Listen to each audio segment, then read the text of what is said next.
Today, we're going to review Chapter 14. The chapter covered stars, galaxies, and space travel. I thought that we would start with our Lesson 14 study guide, and it reads, "A star is a large celestial body that produces so much energy we can see its light far, far away. There are billions of stars in the universe. We can see about 3,000 of them without a telescope. We're able to see different stars as we orbit the sun and move through the four seasons. One of the most important stars is Polaris, also known as the North Star.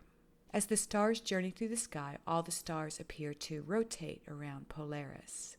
The brightest star in the sky is Sirius. It is actually a double star system, which is also called a binary star system. Another star in the solar system of Sirius orbits around Sirius.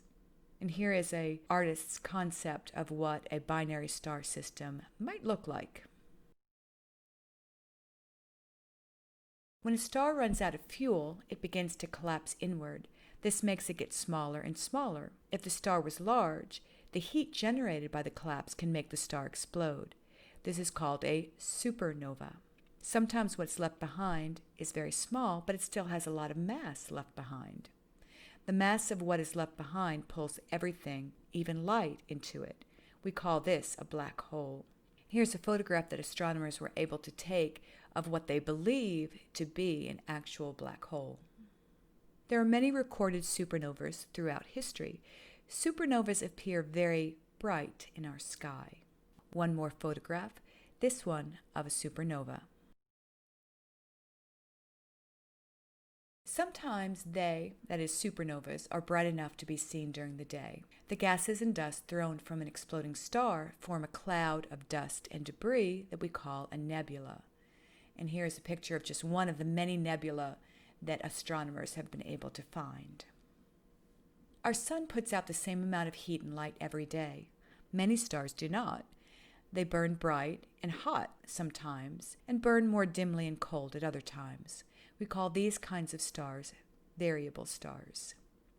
Stars are put into categories based on how hot or cold they are, how bright or dim they are, and how big or small they are. Scientists can tell how hot or cold a star is by its color.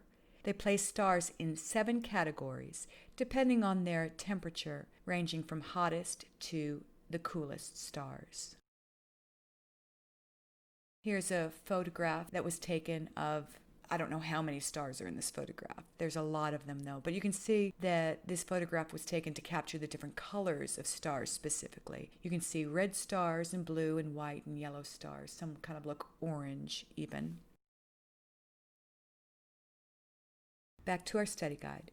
Remember that the categories of how hot or cold a star is were given letter designations: O, B, A, F, G, K, and M. And one of the assignments you had was to come up with a mnemonic device to try to remember those categories. We'll be talking about more of that later on in this video. For now, let's move on. Stars are assigned a number that tells how bright the star is. The categories run from 1 to 9, where 1 is the brightest star and 9 is the dimmest star. Remember that the book said that our sun is a G2 star. G means that it has a medium temperature, and 2 means that it is dimmer than Sirius, which is an A1 star. Here we have a photograph of stars. This particular photograph, instead of being taken to show the colors of stars, was taken to show the brightness of stars. And you'll notice that there are some very bright stars in this photograph, some less bright, and then some very dim stars in this photograph. Back to our study guide. Stars are also labeled by their size. There are supergiants, bright giant stars, subgiant stars, main sequence stars, that would be like our sun, sub-dwarf stars, and white dwarf stars. And here we have an artist's concept of the different sizes of stars. We have some supergiants there, and then giants, and on down we go. I'd like to point out a couple of stars in particular. The 2 stars Betelgeuse and Rigel are found in the constellation Orion, and we'll be talking more about the constellation Orion later on in this video. Notice that Betelgeuse is significantly larger than Rigel. Notice also in the diagram that the brightest star in the sky, Sirius, is there, and it's just slightly larger than our own sun, which is right here.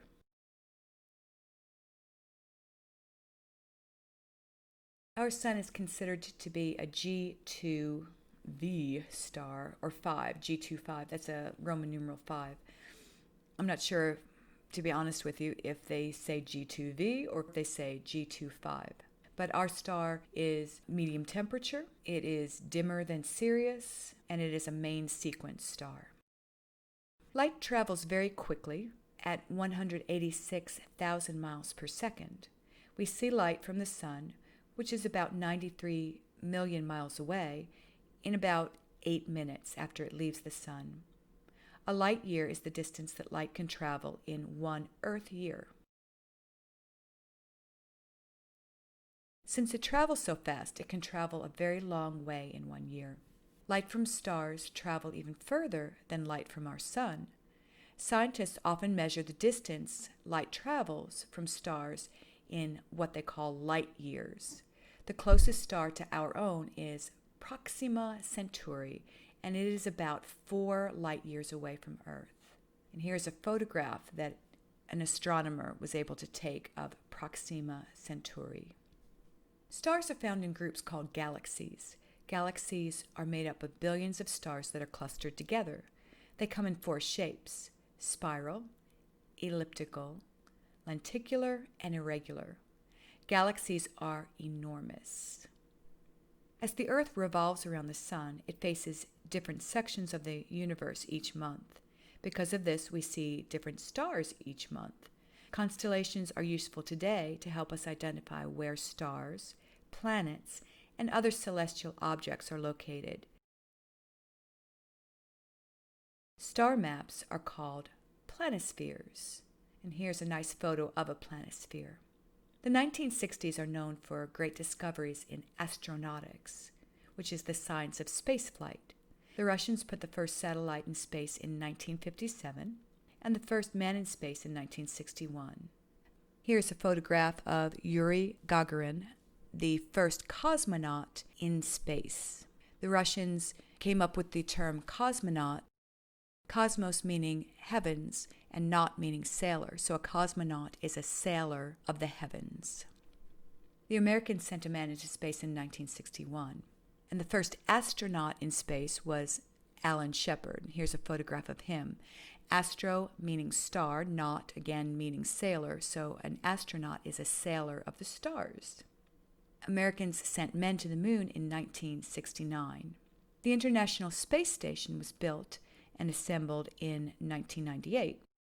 Space stations are a great way for scientists to study space as they orbit around Earth. Scientists perform experiments to help us better understand how things work in the absence of gravity. Leaving the space station to work on the outside is called a spacewalk.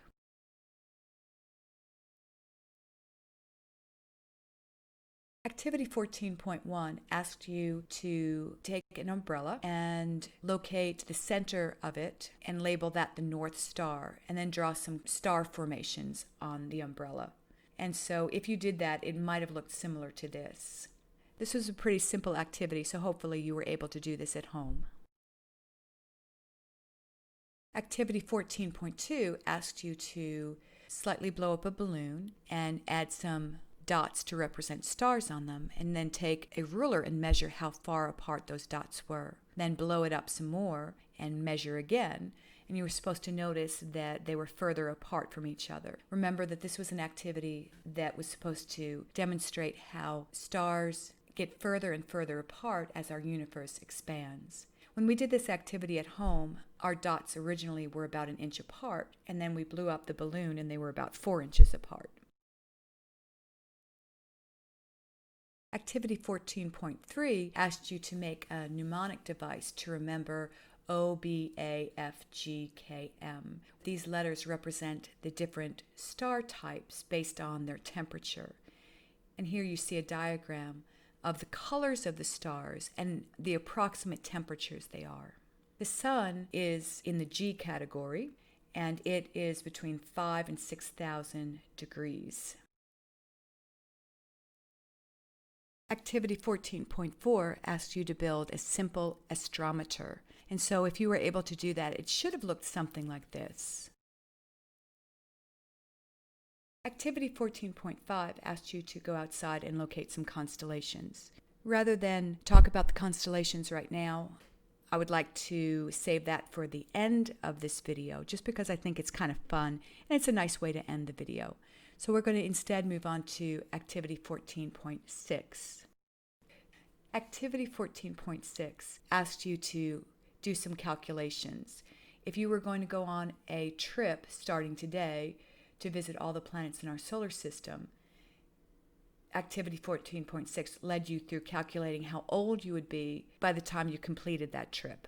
So I chose the age 13 to go ahead and start filling in my worksheet. I realize that some of you are a little bit younger than 13, some of you are a little bit older than 13, but that's just what I chose to fill in my worksheet. And so if I were traveling to Mercury, I would arrive there in 8 months. And so at that point, I would be 13 years and 8 months old. 4 months later, I would arrive in Venus, so that has me at the ripe old age of 14.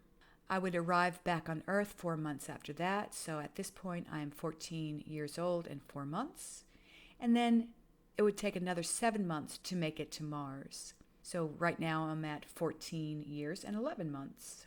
3 years and 11 months later, we arrive in Jupiter. I'm now 18 years old and 10 months. And then 4 years and 7 months after that, I arrive at Saturn. So I'm now 23 and a half years old. 10 years and 2 months later, I arrive on Uranus. So I am 33 years old and 7 months. 11 years and 7 months after that, I arrive on Neptune. That brings me up to 45 years and 2 months. 10 years later, I arrive on Pluto. I'm now 55 and 2 months. And 40 years and 10 months later, I arrive back on Earth. I'm now 95 years old. And the question is asked, do you think you could take another mission in your lifetime after the first one? Probably not. No, I don't think so if I'm 95. And then it asks, how many missions could you make if you lived to be 95? And if I started at 13 and I got back at 95, I could only make one mission.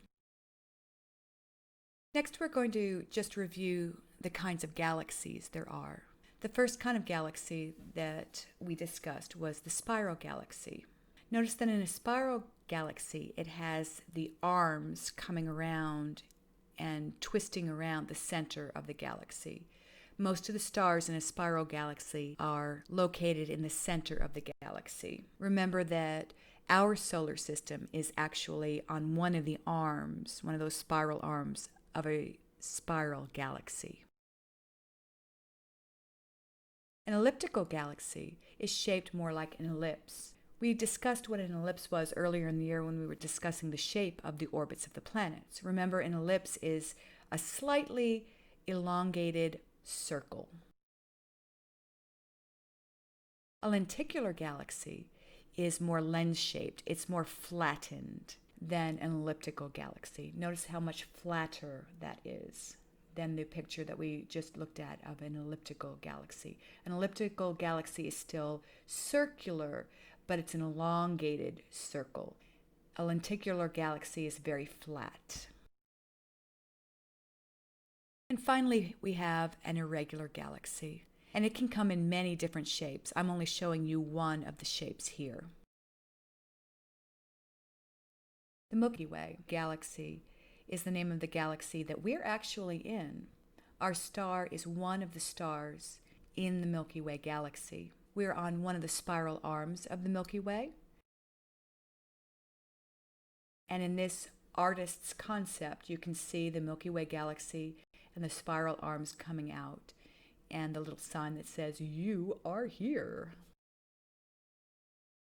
I thought we would also go over the answers to the "What do you remember?" questions. Why do you see different stars during different times of year?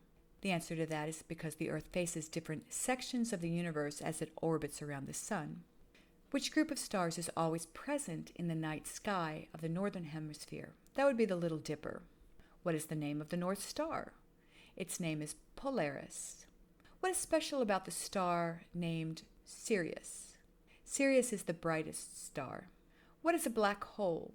A black hole is a collapsed star that's so small and massive that its gravity pulls in everything, even light, near it. What is a supernova? A supernova is an exploding star. Describe the 3 star categories. That would be temperature, brightness, and size. What is a galaxy? A galaxy is a large group of stars. In which galaxy is Earth? Remember, that would be the Milky Way.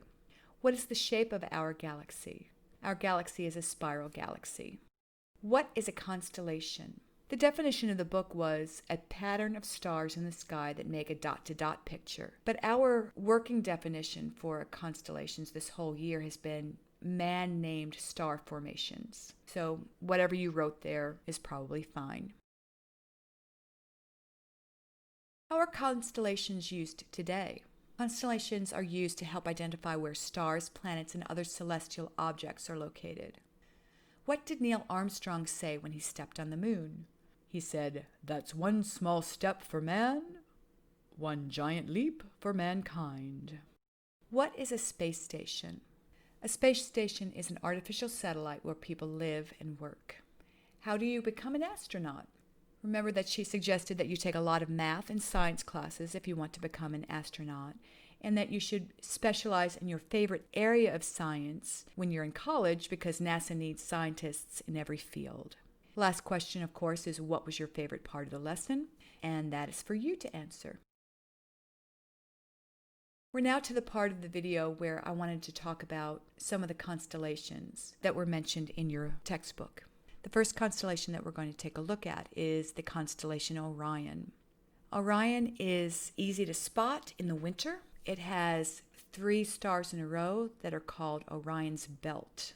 Orion is also the constellation where we find the stars Betelgeuse and Rigel. Nearby Orion is the constellation Canis Major, the big dog. Canis Major is the constellation where we find the brightest star in the sky, Sirius. Orion, Canis Major, and Canis Minor, the little dog, form a grouping of constellations that astronomers refer to as the Winter Triangle. Not far from Orion is the constellation Taurus. We read about Taurus when we were studying constellations throughout the year. Notice the 3 stars in Orion's belt nearby Taurus. Not far from Taurus is the constellation Pegasus. Pegasus has a grouping of stars that astronomers refer to as the Great Square. We can use the Great Square of Pegasus to help us find the constellation Cassiopeia. Cassiopeia looks like an upside-down W from the northern hemisphere. Ancient people thought that it looked like a throne. Unfortunately for Queen Cassiopeia, who has to sit on the throne is upside down, and so she's sitting in the sky upside down. If we move our gaze from Cassiopeia to the north, we end up seeing the North Star. And now we've arrived at 2 of the most recognizable groups of stars, the Big Dipper and the Little Dipper. Remember that the Little Dipper is the one grouping of stars that is always visible if you live in the northern hemisphere. The other constellations move in and out of our sight as we move through the different seasons of the year. The Big Dipper and the Little Dipper are not actually considered to be constellations. Remember that a constellation is defined as a pattern of stars in the sky that make a dot-to-dot picture. Usually they're larger pictures, and ancient people made stories up about these pictures. The Big Dipper and the Little Dipper are actually asterisms. An asterism is defined as a group of stars forming a shape that is easy to recognize. And so it's going to be smaller than a constellation, and it's going to be more simple than a constellation, and it's going to be very easy to recognize. Many of the constellations, you have to use a vivid imagination to be able to see what the ancient people said were in the stars. Asterisms, on the other hand, are easier to recognize and don't need a whole lot of explanation as to what they are. The Great Square of Pegasus would be an example of an asterism within the constellation of Pegasus. The Big Dipper and the Little Dipper fall within the constellations Ursa Major and Ursa Minor, the Big Bear and the Little Bear. And remember that these stars on the ladle of the Big Dipper actually point to the North Star, which is also called Polaris.